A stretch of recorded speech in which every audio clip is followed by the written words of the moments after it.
Last year. I was not here last year. I can't speak to that. Last year, the board decided to won't allow, even though a proposal was made. Well, okay, and I'm suggesting that's not you. I'm not saying that's you, but I'm just saying. And then when we come back to this year, we feel the same way. Like we feel that we weren't given opportunity. The thing is, okay, I'm going to suggest something to you because I want this to be. I want this trust issue to be something that we can all say is passed. There is a procedure. I would invite you, and I'm seriously, find 1 through 5 people that you really want on the board, and propose, follow the procedure, get it done right, and get them on. Why would But that procedure is in place to protect shareholders, not to protect directors. I have a comment here, please. I originally emailed the board, all of you, requesting that you add 4 people to the information circular. Paul responded to me the following day and said, I'll get back to you. Still waiting. I thought wasn't there a he was No, on. has nothing to do with that.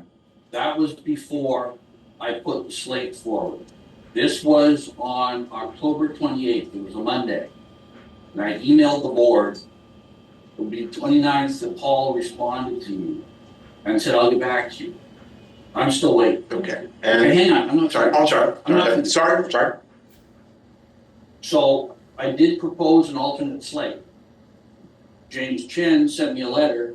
You did not cover this and this and this, technicalities. I think it's fair to say technicalities. This entire board would not open up the vote to people we wanted to bring forward. So please explain, aside from policy, why you wouldn't allow us. Well, okay, let's talk about that because it's a question that ought to get answered. First question is, you sent us an email, and the first thing we did was ask a lawyer, what do we do with this? What are we supposed to do with this? And one of the things that is clear is that management doesn't propose an alternative slate. Management proposes its own slate. Competing slates are proposed by shareholders who would like to run people against management slate. And the company has a method for doing that. That when your proposal of a slate came along, it was something that we handed it to council and said, we've got this piece of paper, what do we do with it? And the response was, this is not valid. Now, what you want me to do is say to every other shareholder who is not present here by proxy, screw the rules. We are going to throw them out because somebody would like us to throw them out. Not you. Somebody would like us to throw the rules out. We're going to do that because, well, I don't do that. Richard, in the proxy, what do you think we're going to think when all of you board members should have read the whole proxy? And number 4, you cannot take the blame for that. Well, but no, you know what? The board has to You know take what? the blame for You know that. what? And then it gets removed. What do you think I'm going to think? Okay, and here's what I'm going to talk about this because I think it's important. First off, the clause, as much as I understand it gave rise to concern, quite frankly, it's something I have seen in just about every small public company I've been involved with, including the ones I was the CEO of that were NASDAQ listed. And they are generally, they're small things. They are intended to be a way of correcting for technical failures. They're not meant to absolve the board of misconduct. They're meant to deal with technical failures.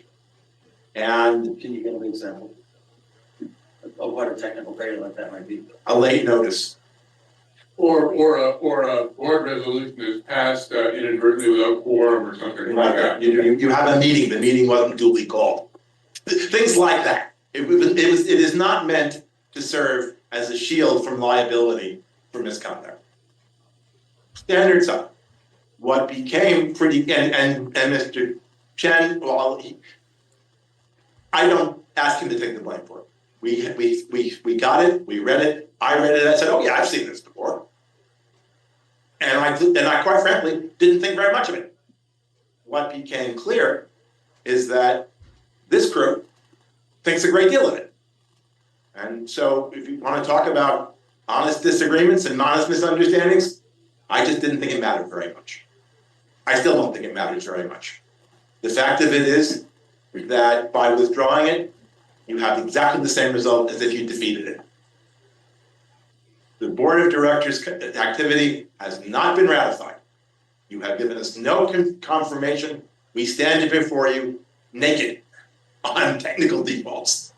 Just as we stand before you naked on substantive misconduct. If we've done, this is what I said to Al, if he thinks that there's been a serious lack of disclosure of material information in this company, he should tell the world.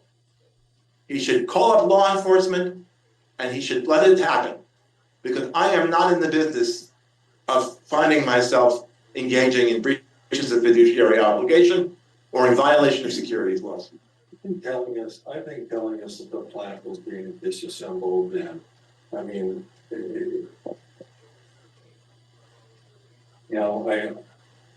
I'm pretty sure, I can't remember his name, and Real Engineering was pretty disappointed when he came